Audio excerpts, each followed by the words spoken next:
الله أكبر الله أكبر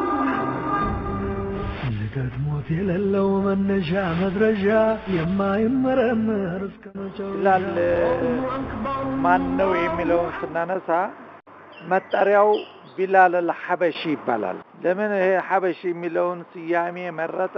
ራሱን የቻለ ምክንያት አለው። ስሙ ቢላል ቢን ረባህ፣ የአባቱ ስም ረባህ ይባላል። የእናቱ ስም ደግሞ ሐማማ ትባላለች። የወንድሙ ስም ኻሊድ ይባላል። የልጆች አብደላህ የሚባል ይታወቃሉ። እና ቢላል ቢን ረባህ አልሐበሺ ወይም ረባህ የሚለውን አይጠቀምበትም ነበር። ቢላል አልሐበሺ በሚለው ስያሜ ነበረ ሲጠራና ሲያረካው የነበረው።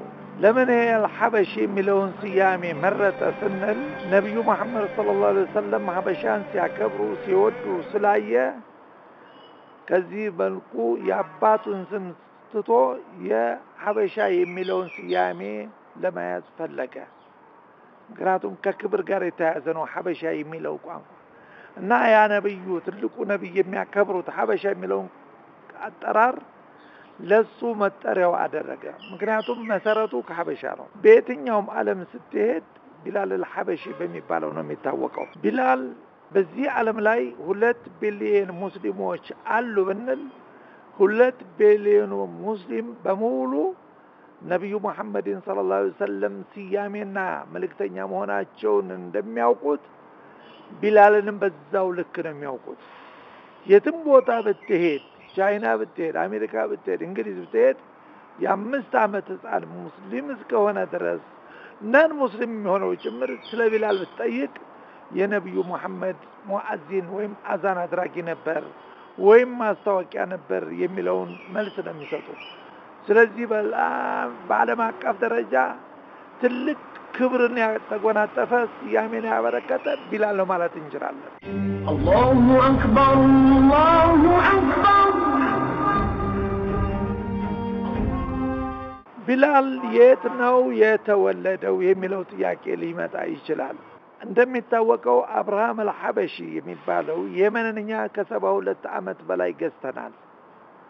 በመጨረሻ ግን በ525 እንደ አውሮፓ አቆጣጠር የሚሄድለት ወደ የመን በጊዜው የነበረው ካሊብ የሚባለው ንጉስ አክሱም ላይ ከሮማኑ መንግስት ወይም መሪ ከሂራቅል በየመን ውስጥ የክርስትና እምነቶች ተከታዮች ለችግር ተጋልጠዋልና ወደዛ የሚያስፈልገውን ኃይል ልከህ ክርስቲያኖችን ማዳን አለበት። አይሁዶች ነበሩ በዛ ሰፍረው አስቸገሯቸው። ማዳን አለበት የሚለውን ትእዛዝ ይሰጠዋል። ኢንዳይሬክት የሱም ተከታይ ነው። በክርስትና እምነት ተከታዩ መኩል ሐበሻ የነበረው ስርዓት ማለት ነው። ከዚህ አንፃር ካሊብም ያን ጊዜ በአብርሃምና ባሪያት የሚመራ ሰራዊት በማዘጋጀት ወደ የመን እንዲላክ ተደረገ። የመን ሄዶ ያንን በክርስቲያኖች ላይ ሲደርስ የነበረውን ግፍና በደል በመበቀል የክርስትና መብት እንዲከበር አደረገ የመን ላይ። በዛን ጊዜ እንግዲህ ብዙ ሀበሾች የመን ላይ ይኖሩ ነበር ማለት እንችላለን። አብርሃም ከጊዜ ከዕለት አንድ ቀን አንዲት ቅሌስ የምትባል አብያተ ክርስቲያን የመን ሰንዓ ላይ በከታሚ ሰንዓ የሚለው ስያሜ እኛንን የሰጠናት። በፊት አዛል ነበር ስሟ። ሀበሾች ግን ያንን ሲያስተዳድሩ የሰንዓን ስያሜ የሰጡት እነሱ ናቸው። ስለዚህ ከአንዲት ቅሌስ የምትባል አብያተ ክርስቲያን ገንብቶ ለክርስቲያኖች የጸሎት ቦታ ብሎ ያን ጊዜ እንግዲህ እስልምና ሃይማኖቱ አልታወጀም ነበር። በነበረው ሁኔታ የመካ ቁረይሾች ፍቃደኛ አልነበሩም። ቅሬታ ተሰማቸው። የመካ ነዋሪዎች ይመጡና ያቺ ቅሌስ የምትባለው ቤተክርስቲያን ገብተው ቆሻሻ ይቀቧታል። አብርሃም በጣም ደሞ ይፈላል፣ ይናደዳል። እንደዚህ ከሆነ ያንን የተከበረ ቦታቸውን ቤታቸውን የፈጣሪ ነው የሚሉትን አፈርስላቸዋለሁ ብሎ 60,000 የሚሆን ሰራዊት 13 ዝሆኖችን በማዘጋጀት ጉዞውን ይጀምራል። ወደ መካ ማለት ነው፣ ወደ ሂጃዝ።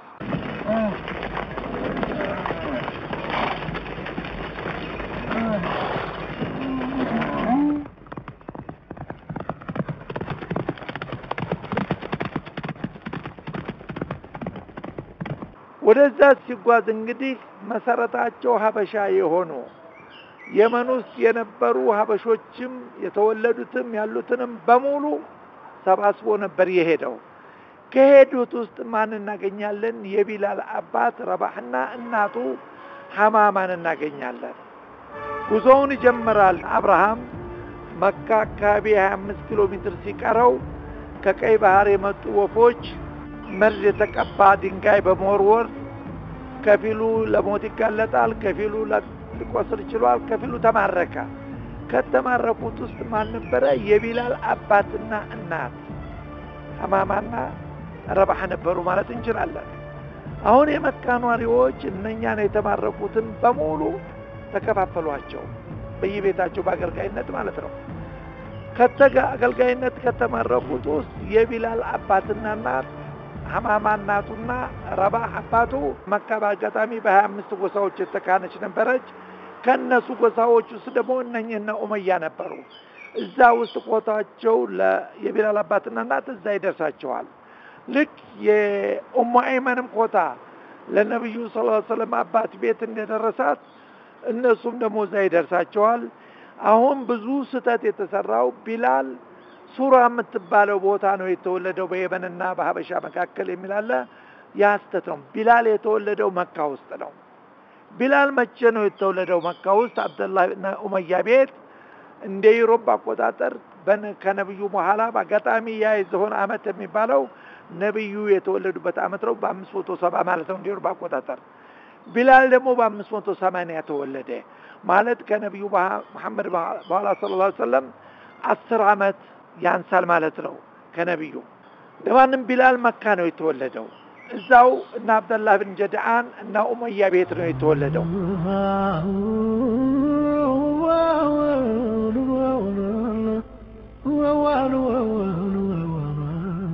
እናትና አባቱ እዛ አገልጋይ ናቸው። እሱም እዛው ማደግ ጀመረ። ድርሻው ምን ነበር? ግመል መጠበቅና ፍየል መጠበቅ ነበር። እዛው ቤቱ ነው ተቀጣሪ ነው። አባቱም እናቱም አገልጋይ ናቸው። እሱም አገልጋይ ሆነ እዛ ቦታ ውስጥ። ቢላል ብዙዎች እንደሚገምቱት ጥቁር ዛቁራ ከርዳዳ ይመስላቸዋል። ቢላል የዛ አይነት መልክ አልነበረውም። ቢላል ጠይም ነው፣ መልከ መልካም ዞማ ነው፣ ቁመቱ ረዘም ያለ ነው፣ ካሻው ጠበብ ያለ ነው። ቢላል በባህሪው ከተፈጥሮ ጀምሮ ላመነበት ነገር አይመለስም። ይሄ መለያው ነው አንዱ። ምናልባት ለዚህ ሆኖ ከፍተኛ መስዋዕትነት ለእስልምና ይከፈለው ማለት እንችላለን። በተቃራኒው ግን በጣም አዛኝ ነው፣ ሩህሩህነት የተሞላበት ነው፣ ቸር ነው፣ ታማኝ ነው ከመጠን ያለፈ። ይሄ ፈጣሪ ለሱ የሰጠው ልዩ ባህሪ ነው ማለት እንችላለን ለቢላል። ምናልባት የሚቀጥለውን አጀንዳ አይቶ ፈጣሪ ለዚህ ለእስልምና ምን ማበርከት እንዳለበት የታጨ ነው ማለት እንችላለን።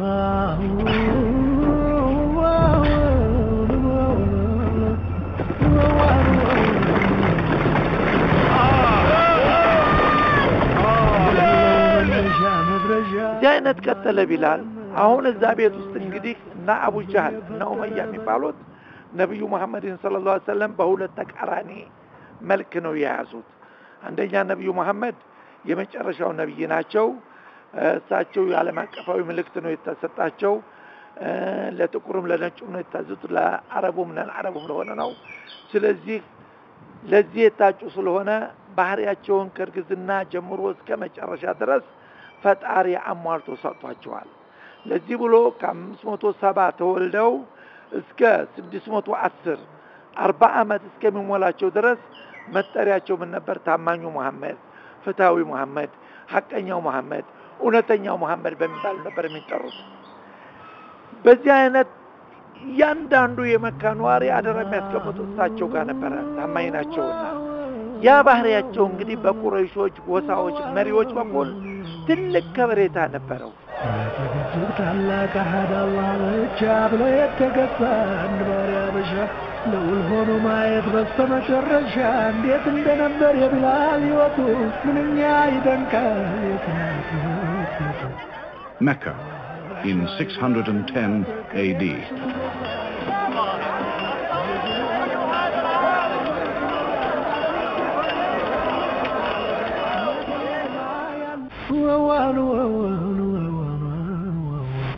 الله أكبر الله أكبر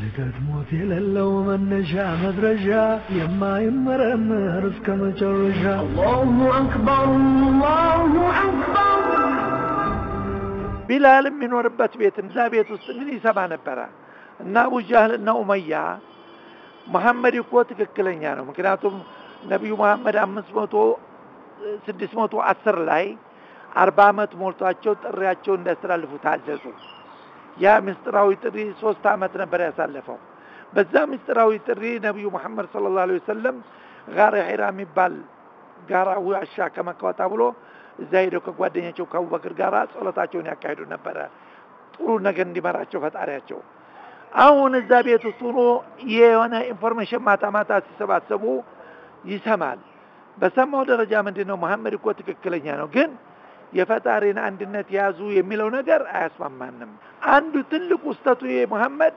ጥቁርና ቀይን ወይም ባሪያና ጨዋን እኩል ነው ያደርጋል ተገልጋይና አገልጋይን እኩል ነው ይላል ሲል ይሰማል በጆሮ ተሄዳለች አሁን ቢላል በዚህ ስሜት ያድርበትና ነብዩ መሐመድን የማገኘት ፍላጎት በከፍተኛ ደረጃ ጉጉት ያድርበታል ስለዚህ ቢላል ምን አደረገ ከለተለት ግመሎችና ፍየሎችን ይዞ ሲያሰማራ የት ይወስዳቸዋል ነብዩ መሐመድ የተደበቁበት ዋሻ ጋሩ ሒራ የሚባለው እዛ እንዳለ አሁን ነብዩ መሐመድ ከዋሻው ወጣ ብለው አንተ ወጣት እባክህ ወተት አለህ ወይ ከፍየሎችህ ምግብ የምትሆነ ሲሉ ያን ጊዜ ያያቸዋል ለመጀመሪያ ጊዜ ይደናገጣል ይደሰታልም በመውጡ እኔ ለኔ ስንቅ የምትሆን ትንሽ ወተት ያላት አንዲት ፍየል አለች ከኔ ከባሰባችሁ እናንተ ወሰዱና ተጠቀሙ ይላቸዋል ነብዩ መሐመድም ቢስሚላህ ብለው ባርከው ሲሉ ጋቷ ያግታል ፍየሏ እሳቸው ይተጣሉ ቢላልም ይተጣል ተአምራየ ማለት ነው አቡበክርም ተጣጡ በዛ መልኩ እንግዲህ ከዛ ቀጥለው ምን አሉት አንተ ቢላል ይሄን እስልምና ጥሪ መቀበል ትፈልጋለህ ሲሉት እንደ ዝግጁ ነኝ አለ ወዳው ስለዚህ ከአቡበክር ቀጥሎ በወንዶች ሁለተኛ ነው ቢላል ልክ በሴቶችም ከኸዲጃ ቀጥላው ሙአይመን እንዳለች በወንዶችም እኛ ሁለተኛ ነን ሀበሾች ማለት ነው አሁን ምን አሉት ይሄን እስልምናን ለአለቆች እንዳትነግር ይገርፉሃል ይመቱሃል ያሰቃዩሃልና ደብቀህ ያዝ ብለው ይመክሩታል ቢላል ግን እንዳልኩት ባመነበት ነገር ደፋም ነበር አይመለስም ተመልሶ አሁን ፍየሎቹ ለውጥ አሳዩ አቡ ጃህል ያለን ለውጥ እርግጠኛ ነኝ ይሄ ቢላል እዛ መሐመድ ያለበት ቦታ እየወሰደ ነው የሚያሰማራው ከነገ ጀምሮ ከልክሉት ይላል በዛ ያዝናል ቢላል ምክንያቱም ስንቅም ያቀረበ ነበር ለነሱ ነብዩ መሐመድም ዳርል አርቀም የሚባል ቦታ ትምህርት ይሰጡ ነበር ማታ እየተደበቀ እዛ ሄዶ ትምህርትም ይሰማል ከእለት ጣቁቶቹ ላይ ሲተፋ ያውታልና አቡ ጃህል የቢላል ስቃይ ጀመረ በዛ ማሰቃየት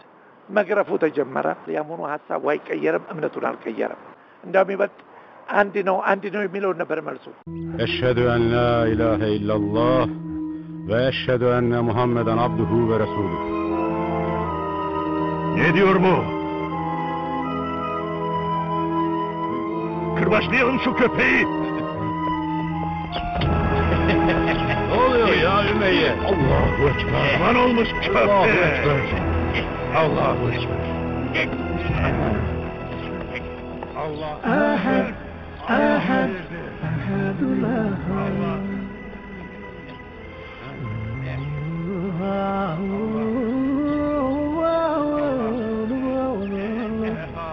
አምላክ ያላህ ነው ስላለ አንድ ሰው እንዲህ ማሰቃየት ምን ይሉት ክፋት ነው የተገረፈ የለም ይሄ ጀርባው ስጋው አልቆ ደሙ ፈሶ አልቆ አጥንቱ ፈጦ በብሪቅ ውሃ ብታስቀምጥበት ያፈላ ነበር የመካ ሙቀት ጋር 50-60 ዲግሪ ደርሷል ይሄን አምር ብሎ አስሮ ነው የመሰከረው ያሙኖ ግን ካቋሙ አልተቀየረም ማታ እንዳውም በገመድ አስረው በየሽሩን ቁላው በየመንደሩ ያዞሩ ሲገርፉት ሲሰቃይ አሐዱን አሐድ ይላል እሱ ጥሪ ነበር የሚያደርገው ይሄ ሁሉ የተገረፈ እሱ ያመነበት ይሄ ትልቅ ትክክለኛ እምነት ነው ያሉ ሰዎች ራሱ ያንን ድምጹንና ስቃዩን ሰምተው ወደ እስልምና ገቡ ማአት ናቸው በዚህ አይነት ቀጠለ ያ ግርፋት ድንጋይ ሁሉ እየጫኑበት ልቡ ላይ ያ ሁሉ ስቃይ ታለፈ ነብዩ መሐመድ በጣም ያዙን ነበር እንዴት አርገው ከፍለው ለማውጣት ይጥሩ ነበር አቡበክር ሄደው ከኡመያ ጋር ተደራደሩና ከፊሉ 30 ይላል ከፊሉ 5 ይላል እንደማንም ከፍለው ነፃነቱን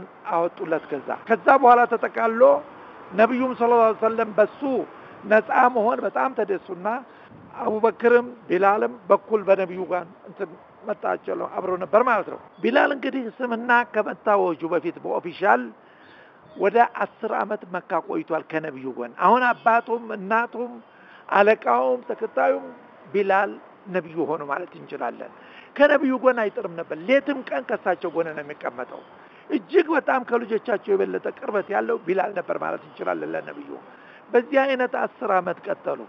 የመዲና ጣቢያ ሲከፈት አሁን ወደ መዲና ጉዞ ጀመሩ። እንግዲህ ከመጀመሪያ ከተጓዙት የነብዩ ተከታዮች ወደ መዲና ተመልከት። የሐበሻ ክርስቶ የበለጠ ለእስልምና መስዋዕትነት የከፈለ ማንም የለም ነበር። ቢችል ቢላል ቢፈልግ ወደ ሐበሻ መጥቶ መጠለል ይችል ነበር። ያን ግን አልፈለገም። ከነብዩ መሐመድ መራቅ አልፈለገም ነበር። ወደ መዲና ተጓዙት ከመጀመሪያዎቹ ዙሮች አንዱ ነበረ። ነብዩ መሐመድም ተከተለው መጡ። ያም እንደመጡ እንግዲህ ምን ሆነ? የመጀመሪያ የተቀበላቸው መዲና ውስጥ ነበረ።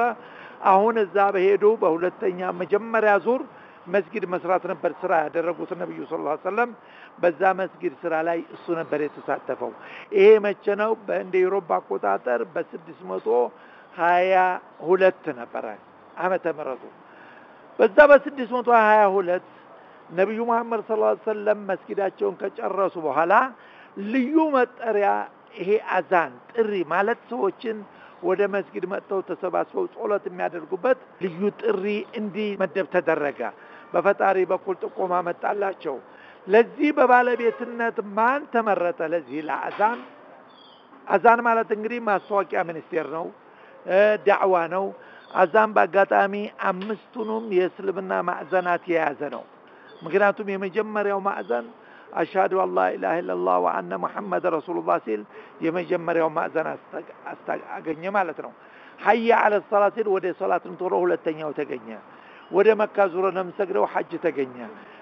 በሶላት ጊዜ ምግብ የለም ጾም ተገኘ ማለት ነው። ይሄ በሙሉ 5ቱንም የእስልምና ማዕዘናት የማስተዋወቅ ስራ ለማን ተሰጠ? ለቢላል ተሰጠ በባለቤትነት። መዲና መጀመሪያ ለነብዩ ሰለላሁ ዐለይሂ ወሰለም ይሄ አዛን የምንለው ጥሪ ሲፈቀድላቸው ለሱ ነው እንግዲህ በባለቤትነት የሰጡት። ለዚህ ብሎ ነብዩም ሰለላሁ ዐለይሂ ወሰለም በሐዲሳቸው ንግስና ለቁረይሽ ማለት መሪነት፣ ዳኝነት ለመዲናዎች ለአንሷሮች፣ ዳዕዋ ወይም አዛን ለሐበሻ ማለት ይሄ አዛን ባለቤት የሐበሻዎች ነው እንግዲህ በቢላል የተጀመረ ማለት ነው። አላሁ አክበር አላሁ አክበር። ለእስልምና የከፈለው መስዋዕትነትና ለአላህ ደግሞ ቅርበት ያለው በልቡ ትክክለኛ አማኝ የሆነ እሱ ስለሆነ ቢላል ይሄን በባለቤትነት ነብዩ ሰለላሁ ዐለይሂ ወሰለም መደቡት። አሁን እንዳልኩት መካ ውስጥ 10 ዓመት ከሳቸው ጋር ቆይቷል። መዲናም ከሄዱ በኋላ 10 ዓመት ከነብዩ አልተራራቀም ነበረ። ምክንያቱም ሌትም ቀን ከሳቸው ጎን ነው። ይሄ አዛን ምንለው እንግዲህ ለሶላት ዋዜማ ጥሪ ስለሆነ ጥሪ ያደርጋል። ነብዩ መዲናቸው ሲመጡ እሱ በጎን ሆኖ እንግዲህ አይለይም። በቀን 5 ጊዜ ከነብዩ ጎን አይረቅም ነበር። አላሁ አክበር አላሁ አክበር። ቢላል ያበሻ ወርቅ ያበሻ እንቁ ኩራት መመኪያችን መሆኑን ወቁ። እኛ ያበሻ ልጆች የሙስሊም ቀንድነን ነክተን ቢላል የአዛን ባለቤት ብቻ ነው ወይ ስራው የሚለው ነገር ከመጣ አዛን ብቻ አይደል ነበር። ታማኝ ስለሆነ ለነብዩ የገንዘብ ያዣቸው ነበር፣ ልዩ ጠባቂያቸው ነበር፣ ታዛዣቸው ነው። ወደ ጦር ሜዳ ሲሄዱ አይለያቸውም። መጠለያቸውን ድንኳኑን አዘጋጅቶ ጥበቃ የሚያደርገው እሱ ነበረ። ነብዩ ሰለላሁ ዐለይሂ ወሰለም በእያንዳንዱ ጦር ሜዳ 27 የጦር ሜዳ ተሳትፈዋል። 56 በተወካዮቻቸው እሱ አይለይም ነበረ። አሁን የመካ መከፈትም ጊዜ እሱ አብሯቸው ነበረ። ምክንያቱም ቢላል አይለይም ከሳቸው ማካከል ማለት ነው። በጦር ሜዳም ይሁኑ ከዛም ይወጡ ቢላል በጎናቸው ነበር አብሮ የሚጓዘው። ለዚህ ብለው ነብዩም ሰለላሁ ዐለይሂ ወሰለም ይሄን እስልምና ሃይማኖት ለነጭም ለጥቁሩም እኩል ነው ቢለው ያሉት ያወጁት በቢላል ማስረጃ ተፈጥሯዊ ሁኔታ የተረጋገጠ ነበር ማለት እንችላለን። ነብዩም ሲያከብሩትና ዑመር አከበሩት። ዑመር ራሳቸው የመካው ቁረይሽ ትልቁ አንጋፋ የብሔር ተጠሪ የነበሩት ሙስሊሙን ለ12 ዓመት በመሪነት የገዙት ቢላል አለቃችን ነው አቡበክር አለቃችን እሱን ገዝቶ ነፃ አረገልን ይላሉ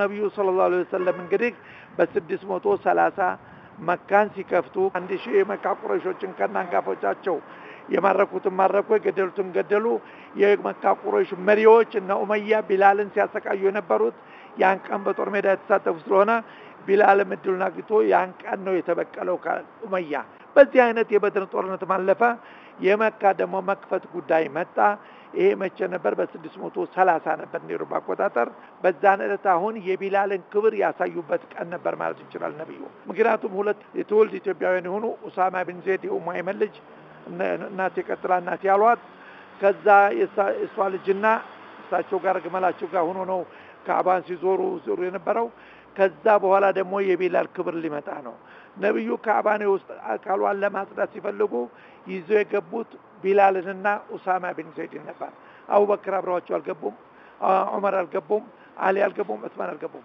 ከዛ በኋላ በሯ ላይ ቆመው ንግግር ሲያደርጉ ግራና ቀኝ ቆመው የነበሩት ቢላልና ኡሳማ ነበሩ ዋናው መድረክ ሊመጣ ነው አሁን ምክንያቱም መካ ከሞላ ጎደል ከአጋርነት ነፃ ሆና የፈጣሪ ቤት ስለሆነ በነፃ ተመልሳ ለባለቤቱ ተመደበች ማለት ይችላል ወቁል ጃል ሐቅ ወታቀል ባጢሉ የሚለው አንቀጽ ወረደ ዛሬ መካ የእስላም ሀገር ሆናለች የሚሉን አዋጅ የዙሁር ሰላት ደረሰ ቢላል ካዕባው ላይ እንዲወጣ አደረጉት በሌ መጀመሪያውን ያዛን ጥሪ አርጋሉት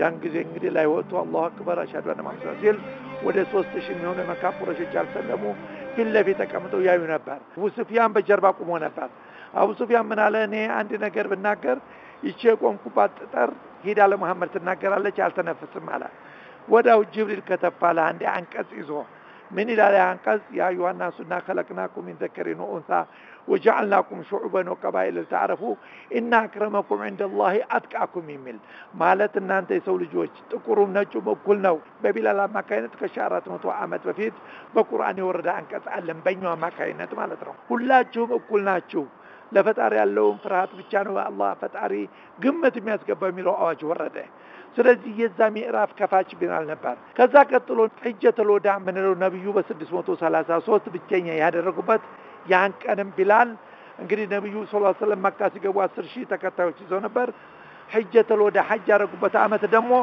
124000 ምዕመናኖችን ይዘው ነበር የገቡት እስልምናው ተስፋፋ መሰረት ጣለ ቢላል ነብዩ መሐመድ ሰለላሁ ዐለይሂ ወሰለም አንድ ነገር ሲፈልጉ አማኞች ቢላል ነበር በሽምግልና የሚልኩት ምክንያቱም ትልቅ ክብር ያለው ነበር እርዳታን ሲጠይቁ ቢላል ነበር የሚጠይቁት በዚህ መልኩ ቀጠለ ከዛ በኋላ ሞት አይቀርም የነብዩ ህልፈት መጣ ከማንም የበለጠ ከሳቸው ጋር አሳልፏል ያን ቀን የሞታቸው ሁኔታ ለሱ ከባድ አክሲደንት ነበር በጣም አዘነ አለቀሰ ጮሆ መከታ ምክንያቱም በቀን 5 ጊዜ ነበር የሚያገኛቸው ያንን አዛን አርጎ እሳቸው መተው ምዕመናኑን ሲያንጠባረቁ ሲያካሂዱ ቢላል ከጎናቸው ነበር የሚኖረው አርፈው ሲቀበሩ ነብዩ ቀብራቸው ውስጥ ገብተው ካስተኛቸው ቢላልና ሸክራን አልሐበሺ ኡሳማ ቢን ዘይድ የምንለው እናገኛለን ሌላው ቀይሰም እንዳለው ሆኖ ሲሸኙ ማለን ሲወለዱ ማለን ማለት ነው እንግዲህ ሲወለዱ ነብዩን ያሳደገችው ሙሃይመን ናት ብለና አልሐበሻው መቤት ደሞ ለዚህ ባዛን በጎናቸው ቆሞ አብሮ እስከ መጨረሻ ተጓዘው ቢላል ነው ማለት እንችላለን ስለዚህ ቢላል ከማንም የበለጠ ቤተሰብ አርጎ አባት አርጎ ሐላፊ አርጎ ህይወቱን በሙሉ የሰዋው ለነብዩ ነበር ሰለላሁ ዐለይሂ ወሰለም ለጥሪያቸው ስለዚህ ከዛ በኋላ አቅሙ የለኝም እኔ ካሁን በኋላ መሐመድ ስም ጠርቼ ወደ መረብ ወይ ሚናራ ምንለው ጥሪው ቦታ እዛ ወጥቼ መናገር መጮህ አልችልም አቡበክር ይቅርታ ጠየቃቸው አቡበክር ባክ ብለው ለመኑት ከነብዩ ጋር እንዳሳለፍክ እኔ ጋር ብታሳልፍ የተወሰነ ጊዜ እኔ ካሁን በኋላ ነብዩን በየቀኑ ማገኛቸው ስለነበረ እዚህ ቦታ ላይ መዲና ማለት ነው እኔ አሁን ሳጣቸው ከፍተኛ ሀዘን እየተሰማኝ ስለሆነ እዚህ መኖር አልፈልግም ፈቀዱልኝ አላቸው ፈቀዱለት ቀጥታ ወደ ሻም ሄደ፣ ወደ ሲሪያ ማለት ነው።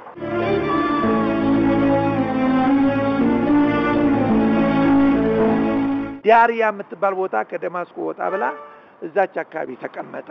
እዛ ተቀምጦ ሲኖር የነብዩ እንግዲህ የልጆቻቸው የፋጡማ ልጆች ሐሰንና ሁሴን የሚባሉ በጣም ያከብሯቸዋል፣ ይወዷቸዋል። አሁን በህልሙ ያያል። ቢላል ምን ነው ጨከንክብን? ለምን ራከን? ለምን መጣህ አትጎበኝንም? ብለው ጠየቁኝ ይላል በህልሙ። ተመልሶ መጣ ወደ መዲና። ሲመጣ ሐሰንና ሁሴን መጥተው አካበቡ። ምክንያቱም ከነብዩን ስለሚወዱት ስለሚያከብሩት ልክ ነብዩን እንዳገኙ አያታቸው ናቸው። ሲያቅፉትና ለመሩት አንድ ጥያቄ፣ እንደው ባክህ ያኔ የተለመደውን ጥሪህን ነገ ጧት እንደው ብታሰማን አሉት። ጥሪው የቀረበው ከዛ ከሚወዷቸው ልጆች ነው፣ ከልጆቻቸው ልጆች ነው፣ ከልጃቸው ልጆች የሚያከብሯቸው። እንዲህ ማለት ከበደው። ጧት የማለዳ አዛን ላይ ወጣና አላሁ አክበር ብሎ ሲጀምር አራስ አልቀረችም እሱ። ምክንያቱም መሐመድ ረሱሉላህ ማለት አልቻለም፣ ከዚህ ከጉሮሮ ሊወጣ አልቻለም፣ ወደቀ እሱ።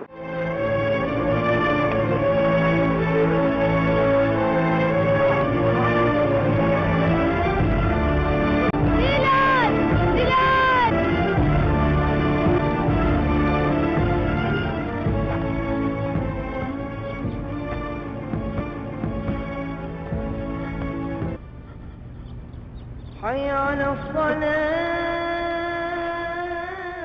ልክ ከዛ ያለው የመዲና ሰው እንደ ነብዩ እንደ አዲስ እንደተነሱ በሙሉ ተሰባሰበ። አራስ እንኳን በቤቱ አልቀረችም። ከዛ በኋላ አስፈቅዶ ቀጠለ ጉዞውን። እዛ ያለ እንግዲህ ህልፈቱ ተቃረበ። ከነብዩ በኋላ በ10 አመት ነው የሞተው። 10 አመት በደማስቆ ዲያሪያ የምትባል ቦታ ቆይቷል። በዛ ያለ ዑመር ኢብኑ ኸጣብ ኢየሩሳሌም ተከፈተ በና አቡ ዑበይዳ ብለው ሲጠሯቸው እሱ ካልመጣ መሪያችሁ ቁልፍ አልሰጥም አሏቸው። ኢየሩሳሌም ተነስቶ በዛ ሲሄዱ ዑመር በል ባንተ ድምጽ ቢላል፣ መዲናም ባንተ ድምጽ ነው የተቀደሰው ቦታ፣ መካም ባንተ ድምጽ ነው፣ ሶስተኛ ደግሞ ኢየሩሳሌምን ቁልፍ ልረከብ ስለሆነ አብረኝ ሂድ አሉት። እሺ ብሎ ተከትሎ ሄደ። አሱር አዛን ደረሰ። አሁን እዛ ያለው እንግዲህ ተከታይ ያ በሺ የሚቆጠር ሰራዊት የነብዩ ተከታይ ነበር። እሱ አዛን ያንን ሲጀምር ሰሃቢዎቹ በሙሉ ያሁሉ ሰራዊት ለቅሶ በለቅሶ አሱር የተጀመረ መግሪብ ደረሰ ይባላል። ያም ሲከፈት በአንድ ሶላት 500 ሶላት ተመደበ። ስለዚህ እነዚህ ሶስቱ የተቀደሱ ቦታዎች በዛው በቢላል አልሐበሺ ድምጽ ነው የተከፈቱት ማለት እንችላለን። ቢላል እንግዲህ ይሄው ታሪኩ ይሄ ጥርምጥን ያለ ከረጅሙ አሳጥረን ያቀረብነው። ቢላል ዛሬ በየትኛውም ዓለም ብትሄድ ስለ ቢላል ማያውቅ የለም። الله أكبر الله أكبر ሞት የሌለው መነሻ መድረሻ የማይመረመር እስከ መጨረሻ። الله أكبر الله أكبر አጋጣሚ ይሄ ቢላል ድምጽ እንግዲህ የጀመረው የአዛን ጥሪ የሚባለው ባለቤትነት ለዚህ ብለው ነሻፊ የሚባሉት የመዝሐብ መሪዎች ሀበሻዊ መሆን አለበት ሙአዚን ይላሉ። የቢላል ታሪክ በውጭ በሰፊው ወሳል ይጻፋል፣ በድራማ መልክ ይሰጣል። ማን ነው ችላ ያለውና ያ ትኩረት ያልሰጠው? እዚህ ያለው ታበሾቹ ባለቤቶቹ ናቸው እንጂ ሌላው ዓለም ይመኛል። እንደው አንድ ምሳሌ ልስጥና አንድ ግብፃዊ ቢላል ግብፃዊ ቢሆን ኑሮ በየአመቱ 20 ረመዳን የደስታ ቀን ወይም የበዓል ቀን ብለን ባከበርንለት ይላሉ። ለምን? መካ የተከበረበት ቀን ነው። መካ እሱን ያከበረበት ቀን ነው። አላህ Subhanahu Wa Ta'ala የሱን ድምጽ በመስማት መላእክቶች ስጁድ የነሱበት ቀን ነው። ቢላል የጀነት ነው። ነብዩ መሐመድ መስክረውለታል። ቢላል፣ ነጃሺ፣ ማህጃ፣ እንትና ሉቅማን እነዚህ አራቱ ሀበሻ የጀነት ኩብራኖች ናቸው በሚል ነው የሰጡት። ስለዚህ የአዛን ባለቤት ያንንም ግምት በማስገባት ነው ነብዩ መሐመድ ሀበሾችን አትንኳቸው ብለው ኑዛዜ ያደረጉት። ይሄን በመሞገስ 23 የቁርአን አንቀጾች እኛንም ያሞግሳል። 27 ልዩ አቋም የነብዩ ቆሞ ያስተናገዱ ዜጋና የሀበሻ ዜጋ ነው። 30 የሚሆን የነብዩ ቃላት አለኛን የሚያከብር። ስለዚህ የቢላል ታሪክ ለሀበሻ ትልቅ ክብር፣ ለምን ሀበሻ የሚባለውን ስያሜ ራሱ ያስጠራ እንዲንጸባረቅ ሌላው ዓለም ሙስሊሙም ሆነ ሙስሊም እንዲያከብሩ የተደረገው በቢላል አልሐበሺ በመባሉ ለቢላል ያላቸውን ፍቅር ለሀበሻን ፍቅር ሰጡ። ዋናውኛ ባለቤቶቹ ይሄንን ክብር አውቀን በቅርስ መልክ በታሪክ መልክ የትኛው አደባባይ ነው በቢላል አደባባይ? ሌላ ሀገር እኮ ስትሄድ ደማስቆ እንኳን ሳይቀር ኡመያ መስጊድ የሚባለው በሱ ድምጽ ነው የተከፈተው። በሱ ስያሜ መስጊዶች አሉ፣ በሱ ስያሜ አደባባዮች አሉ፣ በሱ ስያሜ ትምህርት ቤቶች አሉ። ትሩፋቱን ፈልጉ። ፓኪስታን ብታይ በሱ ስያሜ የሚሰየሙ ስንት ፈረንጆች አሉ። አላህ ስላከበረው የቢላል ክብር እጅግ በጣም የገነነ የራቀ ነው። ግን ባለቤቶቹ ስለሱ ታሪክ ምንም ያውቁት ነገር የለም። ይሄ ነው አሳዛኝ። በጃዙት ወርቅ እንደ ኩበት ይቆጠራል እንደሚባለው ይሄ ነው እንግዲህ የቢላል ታሪክ ባጭሩ። አላሁ አክበር አላሁ አክበር ቢላል ያበሻ ወርቅ ያበሻ እንቁ ኩራት መመኪያችን መሆኑን ወቁ። እኛ ያበሻ ልጆች የሙስሊም ቀንድነን ነክተን ተክተን እንቁም አላህ ለሰጠን ዲን የባርነት ቀንበር ሰንሰለት በጥሶ ሕይወቱን ለአላህ በክብር አግሶ አሐድ ብሎ ያለፈ የሙስሊሞች አርማ